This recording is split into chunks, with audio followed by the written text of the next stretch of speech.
We'll explore an Iowa bike race you've likely never heard of, a challenge of mind and body and Iowa's springtime elements. It's a pedaling trial on our state's back roads with a die-hard crew, with each biker hoping to conquer 300 miles of gravel. The forecast for Cedar Rapids and surrounding areas for rest of today: blustery, rain. This is ridiculous. It's 3:30 in the morning. I'm about to hop on my bike, and I'm in Iowa. We've got kind of a fine mist blowing around, and the wind's really strong out of the east.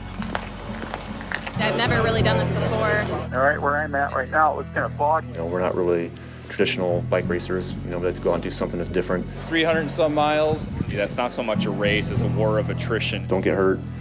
Hopefully don't get hypothermia. Try to finish. You get out there, and people start lining up at the start line. And you got your people who are really excited. So at 4 o'clock, we're gonna leave. We're gonna have 2 cars block Highway 6 up here as we cross. So that inspires you. And then, you start waking up and you realize, this is neat. Be safe, ride right, and hopefully you all have a good time. Thanks for coming to Trans Iowa.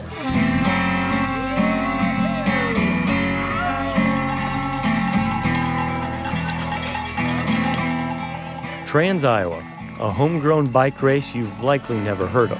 It's our state's only cycling feat of strength and endurance. Bikers descend before dawn for a 24-hour or longer race across gravel and level B dirt roads. We call them B maintenance roads. Some people call them minimum maintenance roads. Basically, they're roads that were etched out into the dirt years and years ago and never had gravel laid on them. Everybody's walking in the grass. Iowa soil is very sticky and it clogs up everything that it touches. That was harder than riding.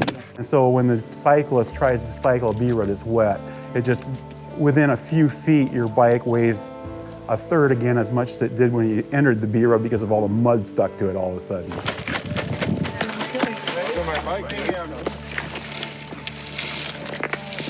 Well, I'm expecting to be soft in the beginning, and then I'm expecting to be running in the ditch where it gets muddy. Well, I'm from North Carolina, and our mud is a little bit less grass in it. In a way, this is the anti-RAGBRAI, not for the faint of heart or for those who need a pork chop every 20 minutes. The race begins and ends in Grinnell after bikers complete a 300 to 340 mile loop. I think there's 6 guys up ahead, but it's still, we got a long ways to go still. For nearly 10 years, Trans Iowa has captivated a hardcore group of cyclists. Did everyone go the wrong way or something? Computer's not working. We're at mile 13.39. Crap, I only have 13.34. Each venturing out on a self-supported and self-navigated event. We got lost for about 4 miles. Hey, so we are going the right way? Right there. I don't think those. They were supposed to go south, and they went. We took a B road we didn't have to take. Hiked about 2 miles on a B road. The whole time I'm thinking, man, if we don't have to do this, oh, that's going to be a pain to hear, but it is what it is. If you stop for any particular length of time other than just to grab some food, and if you have a mechanical problem, if you stop any longer than that, you're not going to finish in the time frame that they've kind of allotted for a quote-unquote official finish. The unique road race inspired Wisconsin filmmaker Jeff Frings to follow along on Trans Iowa for his award-winning documentary, 300 Miles of Gravel.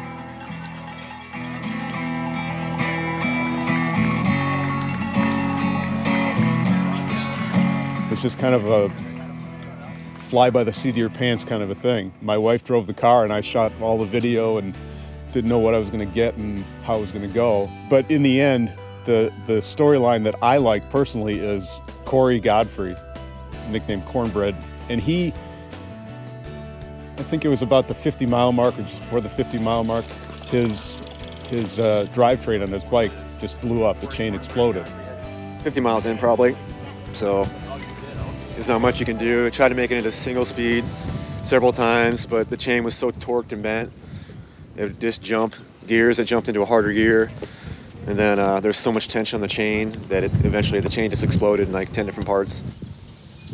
And he made his way to the first checkpoint, and obviously since he got a ride there, he was disqualified from officially finishing the race, but he got a ride back to Grinnell, Iowa, where the race started and finished, and fixed his bike, turned it into a single speed, and then literally rode from Grinnell out to where his friends were on the course, caught up with his friends, even though he wasn't officially in the race, and caught up with his friends, rode the rest of the race, and ended up finishing unofficially with his friends. He rode 300 and some miles, even though he didn't officially finish, just to do it, because that's kind of the spirit of Trans Iowa is, what can I do? Can I finish this? Can I push myself beyond what I thought I could do?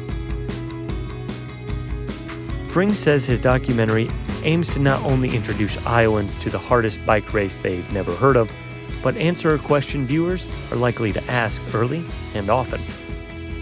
From people all the time when I tell them about the documentary, why would they do that? And I hear that from people, I heard that from people when I did the 24-hour races. Why? They say, you ride your bike for 24 hours straight? Why? Here's where you think your limits are, and here's where they might really be. And even if you go a little bit past where you think they are, you've learned something about what you can do, and you know, the limits aren't what you think they are, so it kind of teaches you to always push beyond what you think you can do. A lot of people would look at you today and say, gee, I don't know why we do this. This is crazy, you know. At the bike shop I worked at, I still do, is Europa Cycle and Ski. I was first paired up as a mechanic with a fellow by the name of Jeff Kirchhoff, and he was talking about how some of the earlier Europa cyclists had taken road bikes and gone across Iowa in a day on road bikes. And he thought, well, what if we did that on mountain bikes? What would that look like?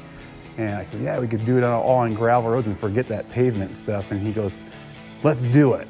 So I was like, what? And the next thing I know, we were doing Trans Iowa. So that's how it started, just like that.